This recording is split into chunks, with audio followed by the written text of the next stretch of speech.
The first panel for the day is about raising angel funding. Is your business strategy in place? Mr. Pradeep Gupta, Chairman and Managing Director, Cyber Media India. As our first speaker on the panel, SANJAY NATH, Managing Partner, Blume Ventures. Sir, may we request you to join us on stage? Well, ladies and gentlemen, let's hear it for him, please. Our next panelist right here is Mr. ANAND JHAVERI, Founder and CEO, Rave Technologies. Next we have with us, last but not the least, Mr. SUNIL KALRA, an angel investor. He began his career in exports in 1987, specifically into leather apparel, working with some of the world's best brands. Over to our moderator for the session, Mr. Pradeep Gupta. You know, earlier in your opening remark, you mentioned about this change that has taken place. And I think the change that has taken place in the entrepreneurial ecosystem has been absolutely, truly amazing. I remember when I was starting up as an entrepreneur way back in 1980, at that time there were hardly any kind of a support system that was available for entrepreneurship. And of course there was nothing called an angel. You know, traditional means of financing, it was either your own money, most of the time it was your own money that you used, and you used that to sort of grow because there were no VCs around. There were no angels around, so it was a completely different kind of a world. I've got a great panel, and on this panel there is a lot of different kind of flavors which we have. We have people with technical background, with consulting backgrounds, people who've actually themselves been entrepreneurs, people who have sold companies, people who have invested and sold. So, you know, all varieties of flavors are actually available here at this panel. What I will do is that I'm breaking this entire thing into three parts. One part is on idea, the other part is on people, and the third part is on money. Okay, so these are the three things that we will we'll discuss amongst ourselves, and then after that, you know, we'll have at least about 20-25 minutes in terms of Q&A with the audience.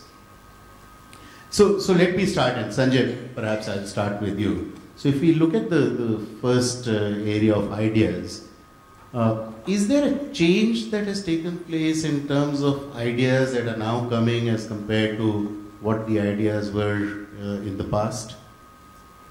Sure.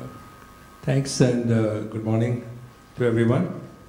Just before I get into that question, I think you were talking about changes and about themes. I think, you know, one interesting survey from IIT Bombay's SIGN, I remember seeing that last year, was projecting that about 50% of graduates, 1 or 2 years after graduation, want to either join startups or start their own companies, and I think that's a change. The other theme I was looking for in the number of angel funds starting in this room, just speaking from experience, when we raised our fund, every third or fourth investor wanted to start an angel fund at some point, or wants to. So I think that's an interesting change also. I think, you know, to come back to your question about the kinds of companies we're seeing now compared to a couple of years ago, you know, Anand and I both come from the Mumbai Angels before I started Blume, and before, Anand, we're both still members, and Mr. Anil Joshi is out there in the audience who runs it, and with IAN, I think they're doing a fantastic job.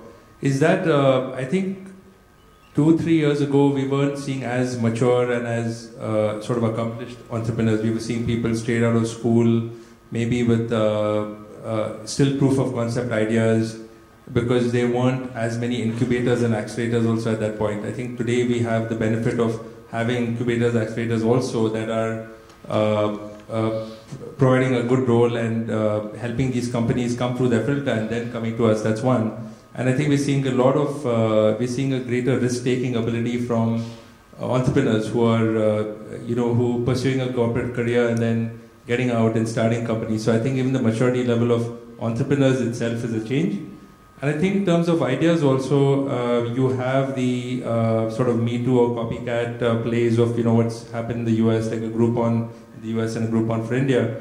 But there is innovation also happening. We're seeing a couple of product innovation companies coming out of Mumbai Angels, Indian Angel Network also. So I think the two themes are, I would say, an increased maturity level in terms of the entrepreneurs and the founding teams themselves, and also in terms of the ideas which are moving beyond just the pure concept stage. And so in a sense, when we look at Mumbai Angels also, I think we're looking at actual businesses today that have been running for 2-3 years as opposed to just plans.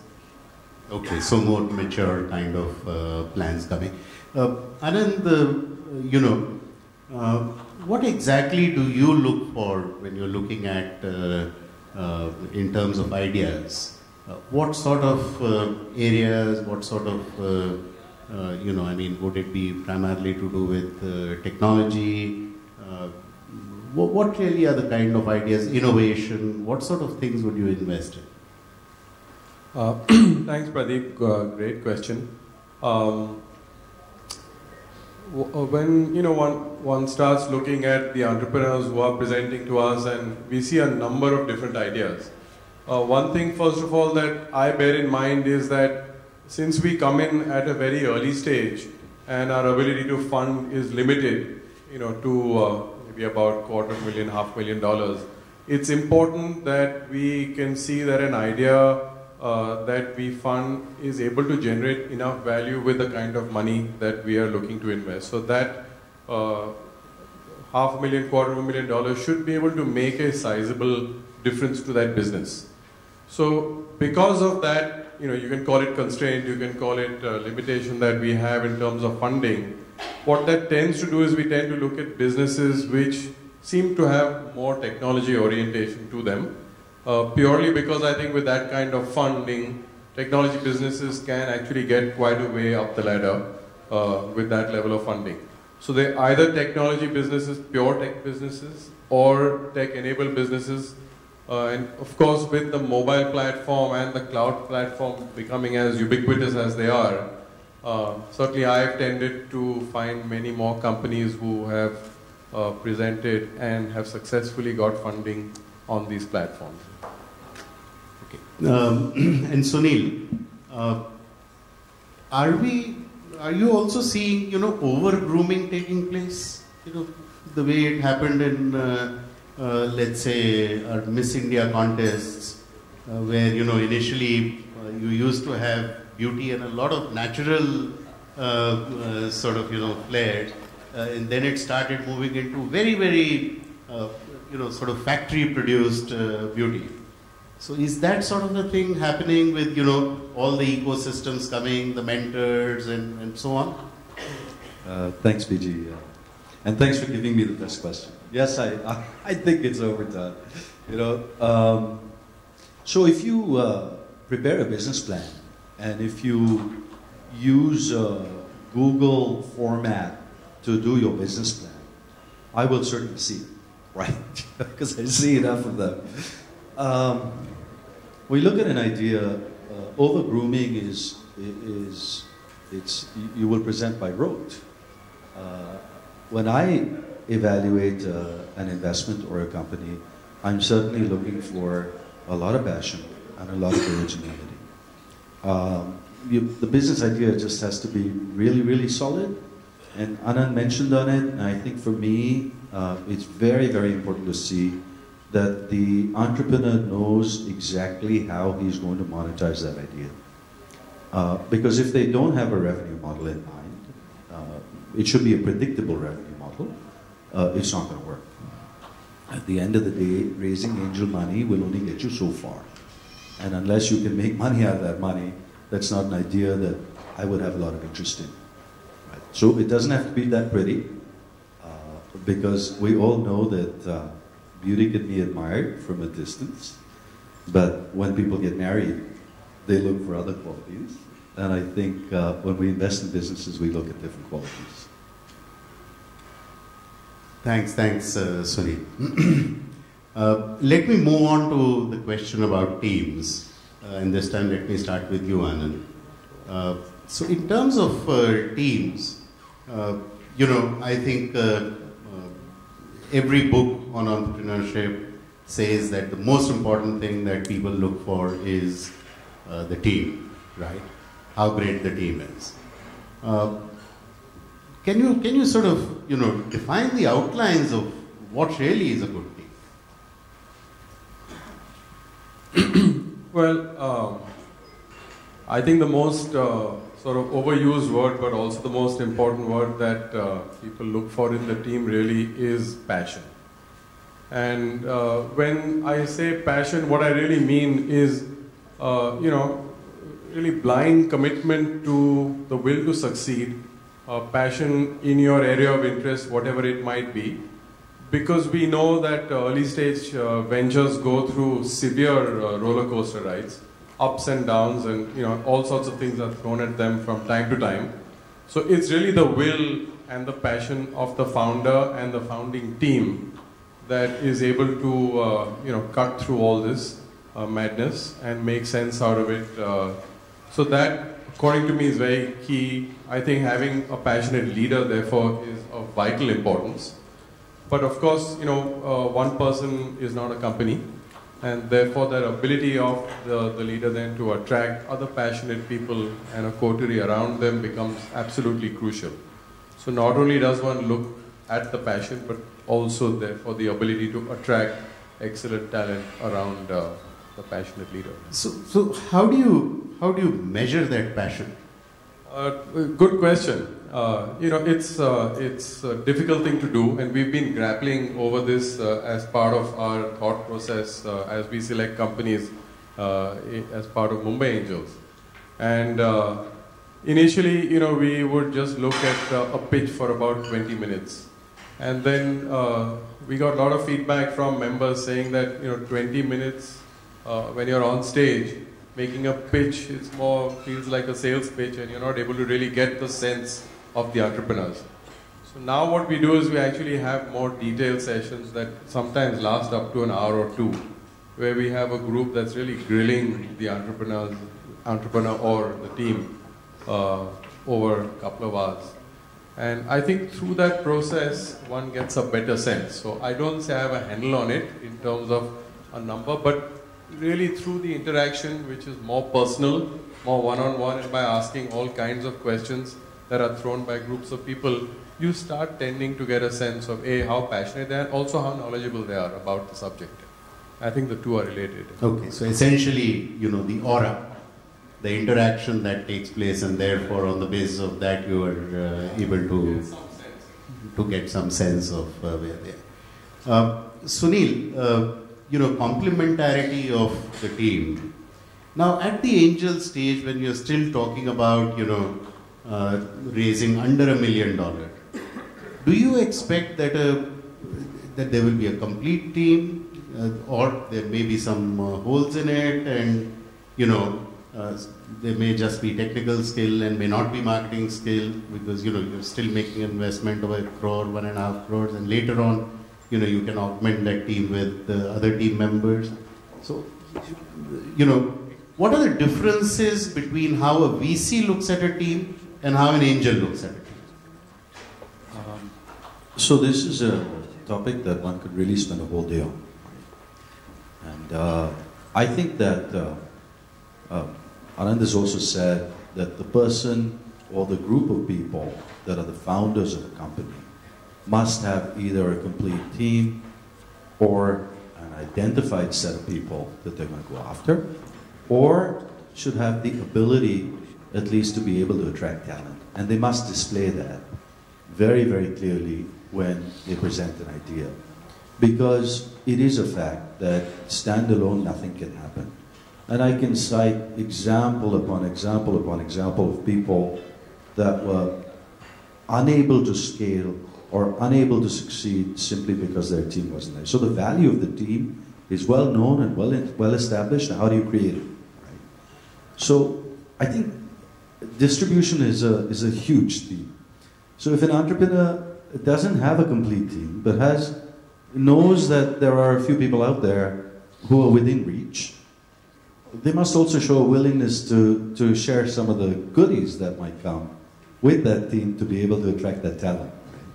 So I think the days of people owning businesses and being the sole owner and having everybody else as an employee are over.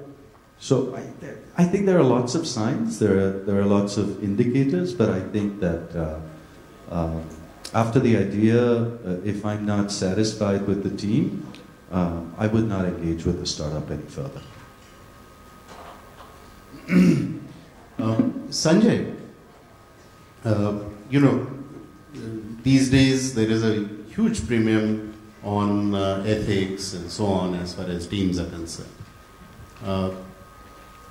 On the other hand, you need to be agile, you need to be able to move very, very quickly. What really is the way you would balance that? Sure, I think that's a great question that often gets overlooked in the ambition to grow rapidly and to get to point B as fast as possible. I just want to say one thing on teams before we come back to ethics. You'll hear often that VCs or investors, you'd rather back a team with a B or a C idea rather than a B team with a A idea. Because before we get to ethics, I think one of the things we've seen is that business models will change. If you look at InMobi, which Anand and I are part of as angels, the business model changed several times, but the team remained intact. They broke up the silos. So just want to reinforce the points they made. I think coming back to ethics, it's very, very important. The question is, how do you judge that in, like Anand was saying, in 20 minutes or 30 minutes, because people are, you're still in the dating period, people are trying to impress you. One of the things we do is, which is becoming quite popular, is it's important, is formal reference checks also. In the sense, you can say, yes, you trust the person, but we've been seeing this at the highest level where it happened in the Lilliput case and things like that. So it doesn't just happen at the angel level, it happens at the private equity LBO level also. Besides formal reference checks, I think one of the things we try and do is individually within the team, it's Karthik, Adit, myself, we'll try and spend time with the founders separately. And very often also in social settings, because you don't want to just meet a founder in a presentation session. It's, as a person, you want to understand why they've done it, how much skin they have in the game, what's the shareholding pattern. Very often you'll find even very successful companies aren't willing to share equity with the team, and I think that's a sign also how open and willing are they to increase the pie and share that pie. So I think ethics is very important, but at the end of it, it comes down to our gut level also. We have to trust, and so we are finding that we spend much more time on the team aspect as opposed to just looking at a financial and business model plan, because we know at this level they're all projections. So at the end of the day, I think the openness and transparency, honesty on both sides, on the investor side and the team side, is extremely important. Okay, but you can always do accounting diligence. I mean, everybody does accounting diligence, legal diligence. Why not a reputation diligence? Absolutely. I think we found that, I think due diligence is critical. We found at one of the cases, I forget which case it was, but there was a founder who had returned from the US, and I think the due diligence hadn't been done. This was in one of the angel networks, and we actually found out that he had been indicted or investigated by the SEC, and sort of came back to India, very suave, slick person, and had a very interesting business plan. So everything checked out, the market size, the team, the space, but the person's character didn't. So I think we have formal reference checks, and I think that's a really good business opportunity also as an entrepreneur. Somebody who is trying to target the space and says, how do you, as an entrepreneur, say, how do you solve for this ethics problem? I think more work around due diligence, reference checks. I think there could be very interesting opportunities that come up. Or the big four have audit arms also. So I think that's something we certainly try and do. What we also do post-investment is, let's say, we're looking at investments of about 1 or 2 crores, which is not huge in the realm of PE, but it's pretty large for a first-time entrepreneur. Is this whole concept of a shared CFO, where we're looking at is across our portfolio companies, the entrepreneur has given you a budget that this is how they're going to spend the money. It's not really an ethical question, but we want to make sure, can we track that? How do we track actuals against projections? Also for financial discipline, not just lack of ethics. Sure. Okay, before I move on to the third part, which is money, I have one set of questions to ask each of you. And it will be good if you could illustrate it through an example. Okay, you need not name the companies or the persons. But what I'm saying is, yes, we have said what do we look for and so on. What are the turnoffs? Okay. Sorry. No, I think that when one looks at a company, you have to have a very open mind. The turnoffs can never be the most visible ones. How somebody looks or dresses or talks or presents is not really what it is. It's I think I think everybody's going to agree that we concentrate on the turn-ons, right? But yes, if people. So I'll give you one example. I'm going to give you an example, and you know, something happened and you said no. I hope I don't get sued, right? So there was a very large business plan and a very passionate young entrepreneur who sat with me and told me about the terms of the investment. And this gentleman was going to set up a mushroom farm, and so he said, "I want you to invest 50 lakhs, and I'm going to give you back a return of 50 lakhs a year for the next 5 years. And at the end of 5 years, I'm going to give you back an additional 50 lakhs. And then you have to surrender your shares and you have to leave." And, you know, that doesn't happen. And I did ask him how many of the mushrooms he ate before he came to see me. And that became a little ugly. I did say no. So it has to be reasonable. It's got to be realistic, guys. I mean, if you have to pivot at some stage, we understand that. But it has to be real. It has to be realistic. That's really it. Anand? There can be sort of explicit turn-offs, implicit turn-offs, and also, you know, being part of a group helps. So I think Sanjay made the point earlier that the group picked up ethical issues. So obviously, you know, any sense of ethical or integrity issues is a huge no-no. The other thing, I think, you know, you talked about eating mushrooms, but people really should believe in their own products. Yeah? So if we find that, you know, somebody's selling software and don't use it themselves, then, you know, that's a bit of an issue. But other than that, I think, you know, part of being a group, the other interesting dynamic we find is when we debate the matter as a group, we find, you know, viewpoints that one has not necessarily shared by other people in the group. And then you start asking, you know, deeper and deeper questions, and you begin to find sometimes that the numbers and the projections don't necessarily make sense when you probe. I mean, when you put up an Excel spreadsheet, everything sort of grows exponentially from left to right. But when you start actually probing and understanding the cost structures and going into some of the depths by asking more detailed questions, you can actually pick up discrepancies over there. And that's happened in one of our cases where the projections on cost were, I mean, completely unrealistic with what was there on the ground. And when you probe and you find that people don't have the answers, again, you know, it's a bit of a turn-off because then we feel that people haven't thought these things through. So whether it's on the financial side, on the reputation side, or on the market side, it's really, I found through the probing, not just yourself, but also, you know, being part of a group helps because people have other insights. Those two tend to lead to, I think, makes better decision making. Sanjay? Sure. No, just to add to that, I think those are great points. I agree with them. Just two more points. One is, you know, even if the team is great, but if there's an unwillingness to listen, to be flexible to your, not just to your investor, but to the market, to customers. I think we've actually turned away deals where the team has been very good, but there's sort of a know-it-all attitude. Nobody knows it all, right? That's one. And I think the second is also to be very clear when a team is not clear why they're raising money and that they're looking for just pure money and not you know, smart money, right, as strategic money. So this is more applicable in a Western or US context, but I was in a room a couple of years ago in Silicon Valley, and the topic was about choosing the right investor and what are your turnoffs.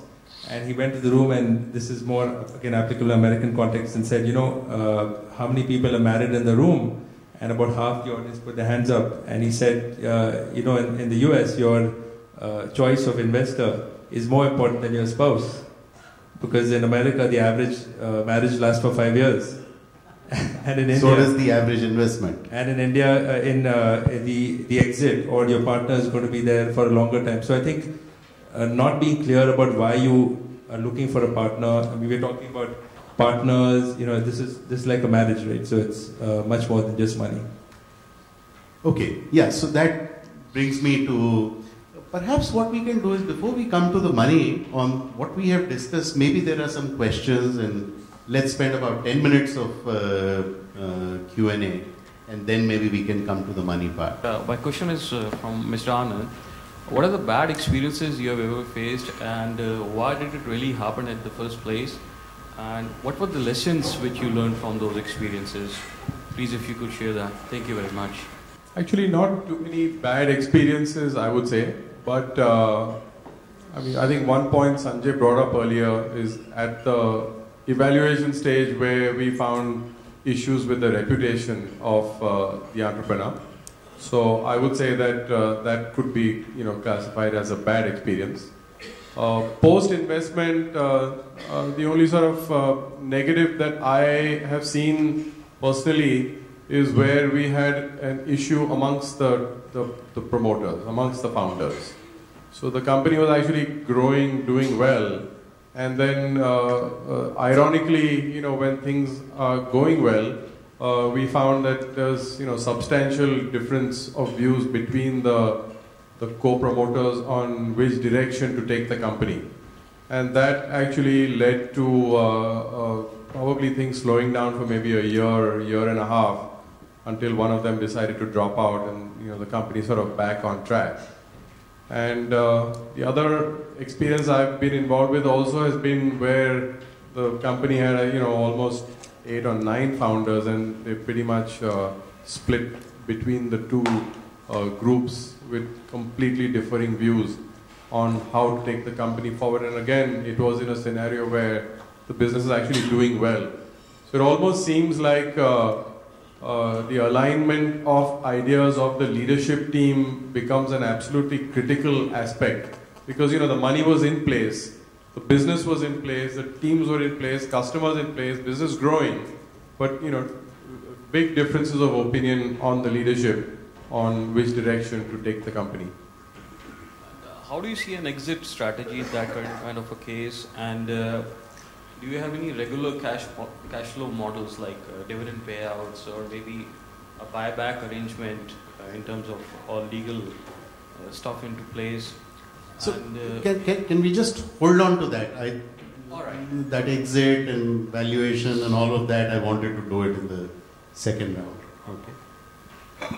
So essentially right now on the idea part and the people part, if there are questions to do with that. Hi. Yeah. Okay. Someone has the mic. Yeah. So whoever has the mic has the floor. I had a question primarily on when we typically have a conventional business which is running for a number of years and we intend to diversify, and as we grow a little non-linear and try to get into some space which is becoming more viable in terms of doing business, and we are being there by default in an ecosystem where it makes us lucrative to get into that business because we have a forum there. But though we are diversifying, we probably might be moving a bit from our core business which we are doing. Does that in a way impact our investors' outlook on us as an organization which is trying to diversify but getting into purely a different kind of maybe a non-technology organization getting into a little more technology level businesses which are a little different from what they're doing today? Sure. Who wants to take that? So yeah, I don't see anything wrong with that. One does come across plenty of companies who will pivot and who will change direction and who will do other things to be successful. The important thing is for us to know exactly what we're investing in.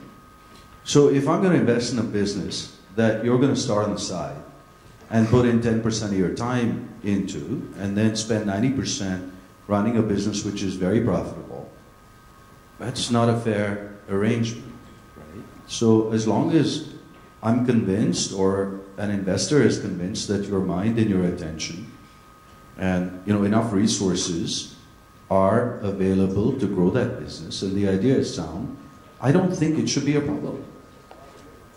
It's just about the fairness of the whole thing and the transparency and the ethics. So, yeah, there was a lady who wanted to ask a question. Hi. I'm Pooja Kumar, founder of SMEjoinup.com. What I wanted to know is that what is an investor's perception towards a single promoter company vis-a-vis a multi-partner company? Because there are advantages and disadvantages on both sides, but generally an angel investor or a fund is a little, they're not very keen on investing in a single promoter company for the risk of the guy running away. Sure. So I think that's a great question. That's a very common challenge we find. Generally speaking, I think we tend to like at least two founder companies, because at the end of the day, you need a sounding board, right? Otherwise you start believing too much in yourself, drinking your Kool-Aid. Having said that, I think as long as there's a self-awareness, right, that there are people who stay a single founder for two reasons. One is they're actively trying to expand the team and they can't find it, but there are a lot of people who don't want to do it. So which of those two? If it's the second one, I think that's fine. If there's self-awareness, very often a forum like this, the excellent forums like this, or the investor themselves might have similar resources, right? There are people who are wanting to become a co-founder of startup. So if the willingness is there, it's not an issue. If it's there because one just wants to run the company like a pyramid and then have people under them, then it could be an issue. But I think if the plan is fine and there's a plan to expand the team at some point, that's fine. My question is continuation of the same one. See, I had been dating a lot of, okay, I'll stand. I'm the CEO of my own company called Future Vista. So I've built a team around me, but when it comes to, I was seriously looking for a co-promoter for quite a long time. So, one issue that I faced all the time was, for the right skill set, I could get good, people with good skills, but not with the risk-taking ability that an entrepreneur or a co-promoter is expected to have.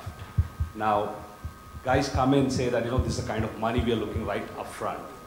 Now, what do you advise to an entrepreneur, in these situations? Co-promoters need not be all at the same equity. Okay. So you could go in with lower equity and you could go in with lesser of risk-taking ability from another person and still have a team. Okay. So nobody here says that you cannot have a team where there is one person having 80% and two other people having 10%. No, my question is, say if you look at, I have built a team of 4 other people in the senior management. Everyone, with good amount of salary, with, small stakes in the company. But if I'm really looking for someone, if not equivalent, maybe at least at, 20-30% equity in the company as coming as a co-promoter, taking that risk at the initial stage of the business, it's hard to find such, partners. Well, there are 70 people here sitting in this room who are all wanting to take risks. Yeah, there was a question from you. In the past, I've actually been involved in raising capital through private equity in a couple of my previous companies. What I wanted to understand was, if we look at the angel investors, generally all the angel investors, do they come with an exit option of 3 to 5 years or 6 years in their mind? Or they're also open to looking at a long-term association in terms of... the exit money part, let's just wait for it. Sure. The question is, what would you prefer and why? Passion with gut feel or passion with data? Well, data could all be on the Excel sheet, as you rightly said. Could be right, could not be, and it's based on the future predictions. So that's what my question is. Thank you. Let's also be sensitive to the fact that we are investors. Data helps, but I have done deals with gut. They've always paid off. It's a loaded question. It's very, very hard for me to answer it accurately, but I think, what Anand and what Sanjay have said earlier, I find more and more people willing to invest in people that know what they're talking about. And people that they're able to have a long association with and be able to spend time with, not only on the business. When a person is knowledgeable, they know what they're talking about, it's interesting to spend time with them. So data always helps. But the first eliminator could be on gut. And for me, it often has. One question over here. Yeah, in one of the questions, Sanjay, you mentioned that we check that the person is open to changes around, as in what puts off. So I'm saying, when I am working on an idea and I'm going with a belief, and you start probing me and you say, why don't you take a deviation over here? So it might happen that I am so passionate about that idea that I would not like to take deviation at that particular point of time. So it might be a double-edged sword. It might be that you are trying to check whether you have a belief in that product or the idea, or and the other way would be that you are not open to different suggestions which is coming in. So how does one handle that? That's a great question. I think that's it's a good dilemma between having a focus, staying core to your focus versus being open to change. I was talking more about the context of, let's say there's a single founder team. Let's just change the paradigm for it. There's a single founder team. They're not open to expanding the team. They're not open to taking advice from the investor. They're not aware of what they're not good at. Right? So again, it's in the context of people. If you come back to the strategy, certainly it's good to stay to your focus. But let's say if the customer is telling you something, change your pricing. You can sell 10,000 times the number of products that you're selling now, and the guy is not open. The guy or girl is not open. It's more the context of that, not in terms of business strategy. Certainly, if your strategy is right and you think it's right, and you have the data and validation to back it up, and results are on, then certainly don't change. But I think I was talking about change more in terms of a mindset, not related to a particular strategy or goal, right? I mean, it's again like Sunil was talking about. It's the way the person is. Right? Hi.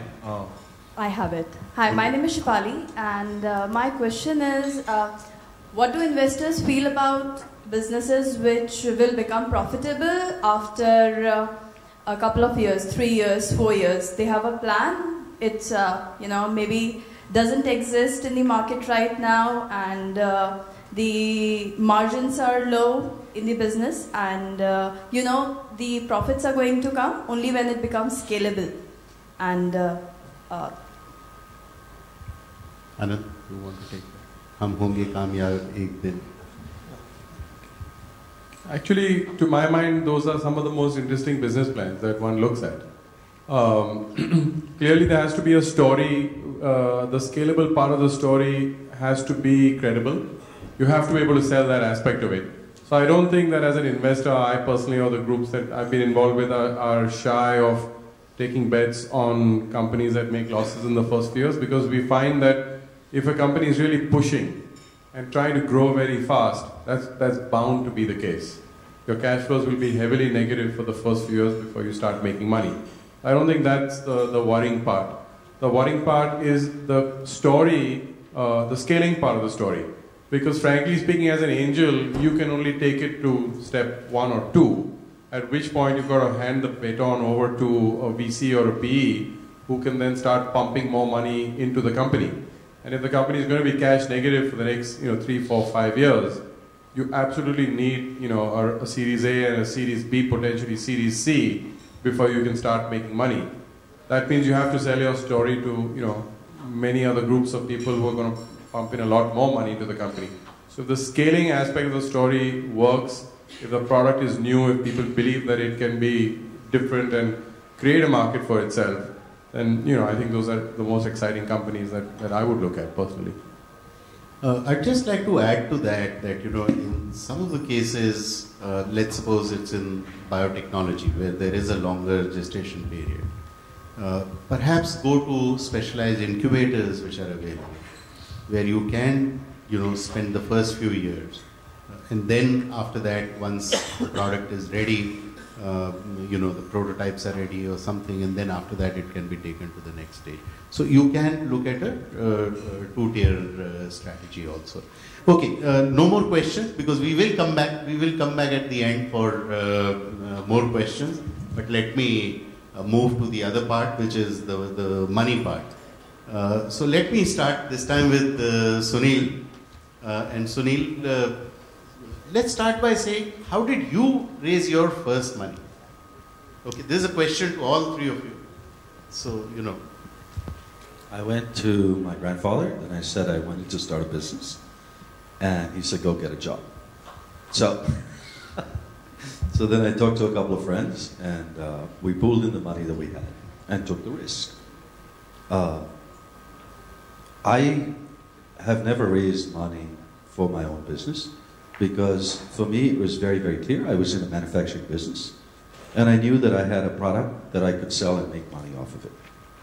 And while I've invested in lots of spreadsheet businesses that, you know, will make money when they scale if it happens, and I will continue to look at those businesses. I think they're very interesting. There's nothing like a business where you know where the money's going to come from. Okay, so silver spoon, you know, I mean. My grandfather said no. He said, get a job. Okay. Anand. Like different story. I mean, when I first started the business, it came from the family. My mom sold some of her jewelry actually to help me start the business. But that was just a small, you know, tiny bit of money to get us an office space and get going. So for the first few years of the business, it was all cash flow, cash positive deals that we did. It was in the software space, services space, it wasn't much of an issue. But when it came to expanding and wanting to scale the business overseas, then it required a lot more funds. So actually I had the opportunity to meet an angel investor in the UK way back in the early 90s. And he happened to be the classmate of my business partner. So we put a business plan together, and he essentially, you know, believed in his batchmate, who was my business partner, and he put in, you know, £50,000 into our business, and that's how we got going. So we actually did have to pitch. Okay, but you know, leveraging on the network and yeah. Okay, Sanjay. Sure. This is a software exports sort of outsourcing company. Before I was with IBM, that I was involved with the family, and we bootstrapped initially. And after we scaled overseas, we actually got a customer to. We got one of the strategic customers to fund to do a strategic investment, which was interesting, which has its own challenges because you get a very high percentage of revenue from a certain customer that is also an investor, and you're not diversified enough. But I think one of the interesting points is that you should only look for funding and from the right partner when you need it. Like Sunil was saying, if you can bootstrap, you bootstrap till a certain point, right? You want to take money at the right time, not too early and not too late. So I think that's money is always not the answer. It's the timing is important. Okay, so describe this: not too early, not too late, or bootstrap versus take a lot of money. I mean, there are these two different schools of thought. How exactly should an entrepreneur really assess what is the right amount of money that is needed?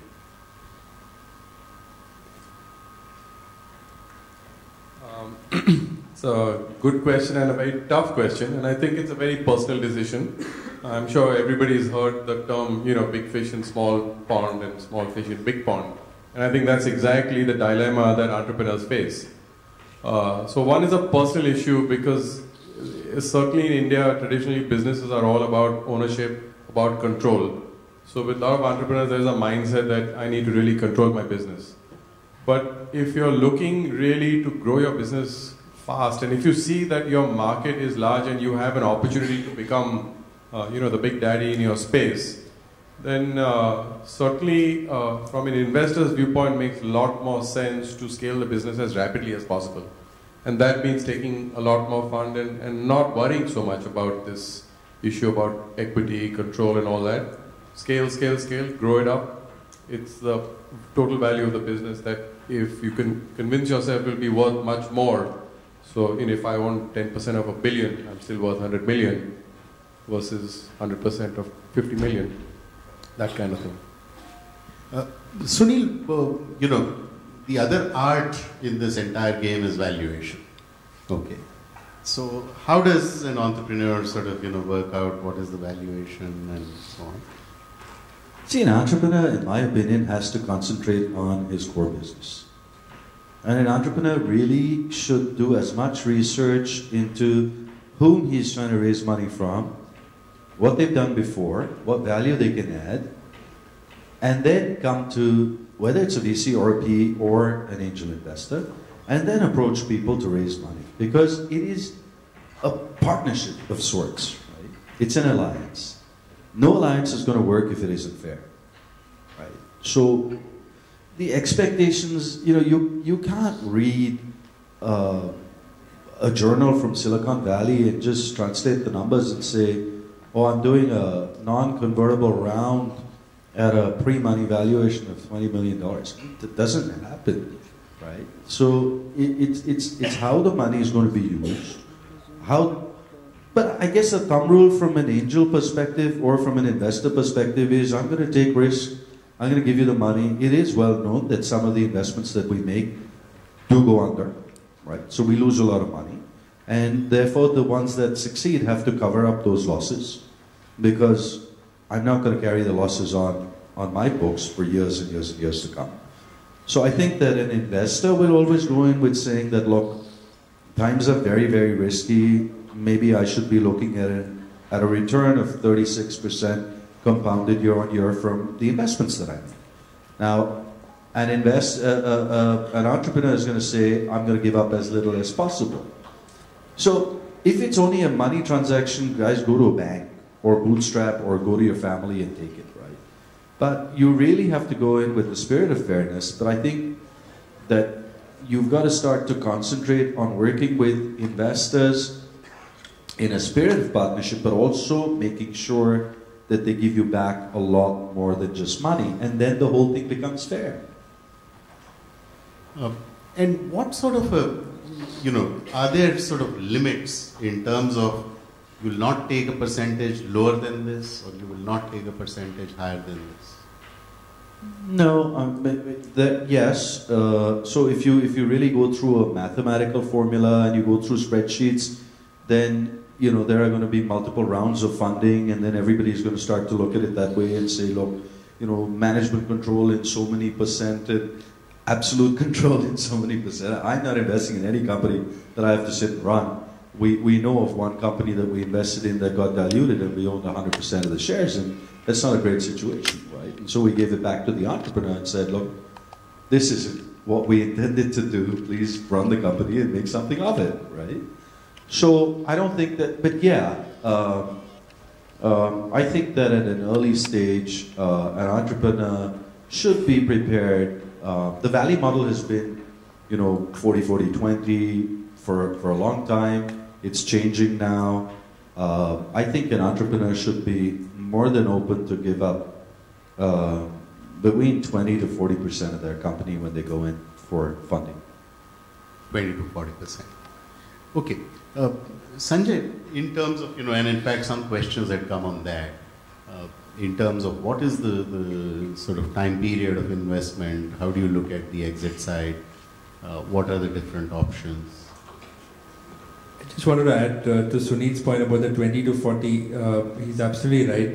As angels, we never want to get stuck with a majority stake, because, there's some investors who are not as sophisticated who also asked us, you're investing in all these startup companies and you don't have control. And the last thing an angel wants is that not be the founder's baby, right? I mean, they've started with a dream and you want them to have that majority control to start with. It's their company, it's not yours, right? You're a financial partner, so that's important. I think in terms of, that's an important question you've asked. From the investor hat, we always have to think of the next round, in the sense that we are typically, as Blume, for example, we're typically coming to companies and when the runway is for 12 to 18 months. So you always have to have one eye on who's going to do the next round. It's going to be us along with another co-investor partner. In a lot of cases, or in most cases, we want to stay in for the long term.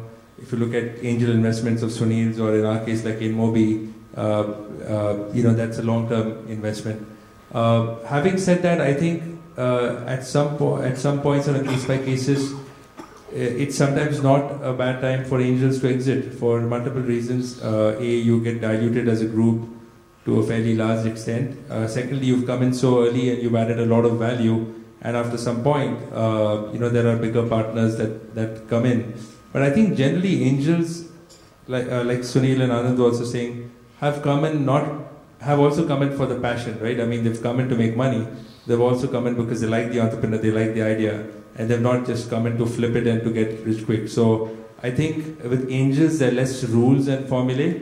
I think as you get downstream and the larger, with the larger funds, the formulae also become stronger and more stringent. I think there's more flexibility at our end. Okay, open to questions. We have very little time available. So what I will do is, please ask the questions. We'll take about 5-6 questions, but we'll take them all together, not one by one. Okay, so let's start with you. My question was mentioned to fashion. You gave example of mushrooms or cookout. If you could give an example of what you looked at the entrepreneur who was passionate. Okay, so what sort of a story of passion that works? Okay, what else? Okay, so again, industries and what sort of technology? Just I want to ask that I'm just doing a business which is more combo of online and offline, and I'm just approaching to everyone. Everyone is saying just convert to online because it will not work out in coming time because India is not an impulse buying. But I managed to convince one of the news channel to do my do partner with me. So they are convinced. I think if there's a very specific, then maybe what we can do is offline we can take that. So what sort of minimum and maximum? We've got a lot of questions. One more? Okay. Has our success rate improved? Okay, all right. One last question. So how is the connectivity with the Middle East venture capital investment and our own ecosystem? Because I have an idea that geographically heavily dependent on Middle East and Africa. Okay. No, that's all right. I think we have had lots of last questions. Okay, so let there be a final last question. All right. Yeah. So perhaps let's start with you, Sunil. Some questions on on that passion. What sort of passionate ideas that sort of work? In terms of ideas, in terms of No, so there are many examples. They don't necessarily have to be, examples of companies that we've invested in. But there are so many good examples. Whether you look at Naukri that Sanjeev Bikhchandani founded with a great amount of passion, right? Or you look at Make My Trip, which Sleep founded, or you look at. So I think there are spectacular successes in Red Bus and in Book My Show, and these are all the question whether the money should be raised at the time of the idea or when it has matured a little. Yes, the money has to be raised when it's needed the most, right? So if you have a great idea and you just don't have the money to be able to prove that that idea works, right? You got to raise the money then. But common sense says raise it as late as you can. Because A, you're going to show an investor that I've put my own skin in the game. I'm interested to do this, I'm interested to do this well, and you're also creating value, right? At the end of it, you want to own as much of your company as you can, and there's nothing wrong with that. But you have to be able to, you either have to be able to have such a great idea that you can convince someone to back it up, and if you don't have the money, do it now, do it today. But if you're able to sustain, and you've got money, and you don't want to invest your own money, don't ever expect somebody else to put money behind it. Okay. Anand, there were some questions in terms of what is the IRR, what is the attitude when investments are not going well, so your views on what are our expectations. Yeah. So I think that Sunil alluded to some point of that earlier when he said that certainly at angel stage, it's not so much about IRR, I would say, because you tend to get either home runs or you get struck out kind of thing. Early stage companies, we know that success rate is probably less than 2%, 3%, whatever it might be. So more than IRR, you really tend to look for the big successes, and therefore more scalable ideas and take because we're at early risk stage. So I wouldn't say there's a set number on IRR, because when companies are successful, they can be wildly successful, and when they fail, they can just flop. Yeah. So I'll give you a live example. There is a company that we're invested in that has proved their concept, and they were going to go for a Series A. They were not being able to raise a Series A at the kind of valuation that they expected and we felt was fair. And we said, okay, how do we handle it? We need money. And so, in that case, because we trust them, they've proved their concept to us, we've done a second round. But in the second round, the promoters, the founders, have actually also participated at the same valuation and brought some of their own money. So if you really believe in it, it's not the IRR. And the business is cash flow positive, but is it making money? As yet, not yet. It'll take a couple more years. But we're very happy to support them. And we've done a fairly large round, right? In terms of the industry, which industries are attractive and technology or no technology, there were some questions around that. Sure. We at Blume, and I think angel networks in general also, the reason, online is not the best way to describe it, but anything that's technology enabled also tends to be capital efficient. So when you're asking about bricks and mortar, yes, it's interesting, but is it a good angel or VC fundable model? Not sure. So the whole idea of capital efficiency usually comes where you can get that non-linear growth, right? The exponential growth. So if you look at industries now, e-commerce is very, very popular, but the barriers to entry are also very low because it's so easy to put up a website. There, the trick again is in the back end, in the logistics, in the supply chain, in curation, in content, right? It's not as simple. So e-commerce is certainly popular now, I think somebody had a m-commerce platform, so the intersection of mobile and commerce is also interesting. Digital media is interesting. I don't think there are any flavors of the month. I think anything at the end of the day, Sunil and Anand are saying we are looking for good businesses. Technology helps to scale that, and if it's a good business, it really doesn't matter what sector it's in. That go in with every... look, even in a business, when you run a business, if you don't learn from your mistakes, you're not going to get better, right?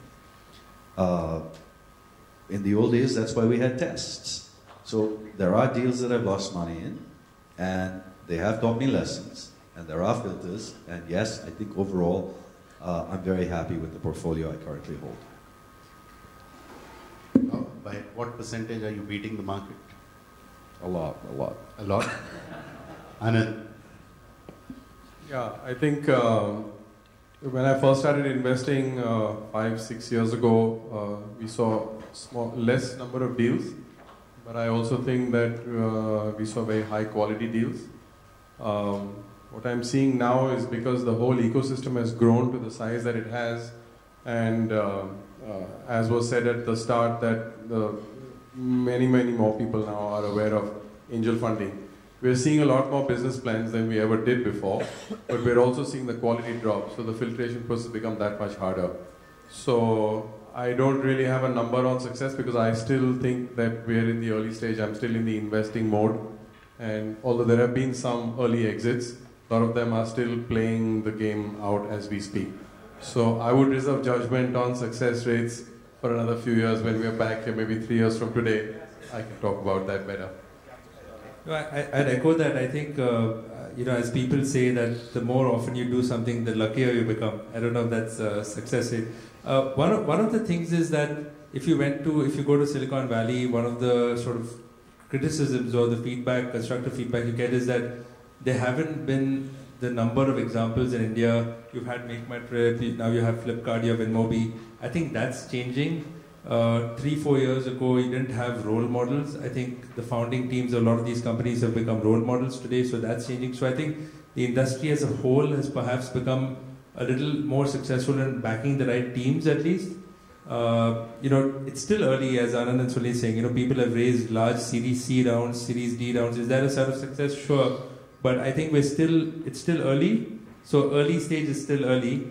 But I think the trajectory is in the right direction, and we are all very bullish and excited about it. Thank you very much, gentlemen. I think it's been a wonderful panel. However, I must add that the audience doesn't believe us, because more than 50% have said that getting angel funding is difficult, and they have said a clear no. But thank you very much for sharing your views. And to the audience, I would like to say The scenario as far as angel funding is concerned has changed dramatically. Okay, I think over the last 10 years or so, the way the capital is available, and that's the reason why I'd asked that question, how did each of the persons here on the panel raise their first money? Angel funding as a class was just not available. Today it is available. Go ahead and make use of it. Thank you very much.